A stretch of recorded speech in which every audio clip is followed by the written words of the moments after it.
Bonjour les amis. Une femme médecin tombe amoureuse d'un jeune homme debout devant sa maison tous les jours pendant des heures.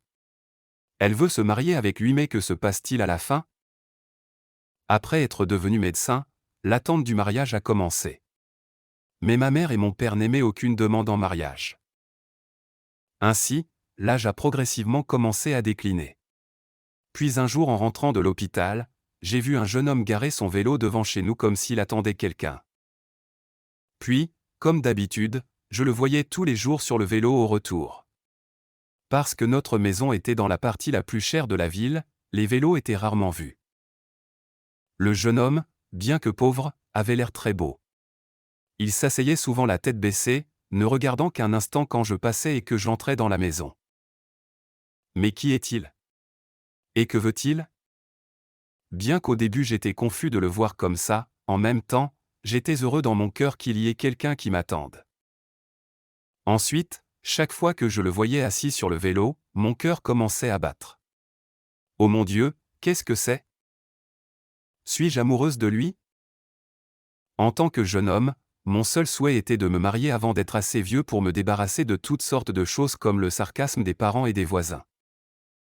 Il est vrai que le vieux vélo du jeune homme montrait sa pauvreté, mais peu importe, il est moral, en fin de compte. Au fil des jours, j'ai commencé à croire que le jeune homme m'aimait. Puis il vient me voir avant que je vienne et reste debout pendant des heures après mon retour à la maison. Mais pourquoi ne demande-t-il pas à mon père mes fiançailles?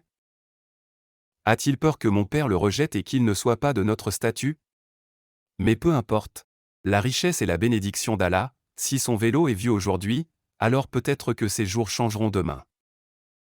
S'il m'aime, comme le montre sa longue attente, alors la différence de statut n'est pas un problème. Je l'accepte même dans la pauvreté. Cela fait plus ou moins un mois maintenant, mais aucune mesure n'a été prise par le jeune homme. Je ne pouvais plus attendre. Pourquoi ne me parle-t-il pas? Pourquoi ne frappe-t-il pas à ma porte pour interroger mon père sur ma relation? Finalement, un jour, j'ai osé me lancer et je suis allé vers lui. Mon cœur s'est mis à battre. La première fois que je l'ai vu de près, il n'était pas beau, mais tant pis. Il était assis sur le vélo, la tête baissée et les mains sur les genoux, comme d'habitude. Il a été un peu choqué de me voir et a levé la tête.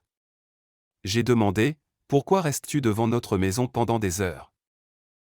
Il a simplement répondu: Sœur, parce que votre Wi-Fi n'a pas de mot de passe.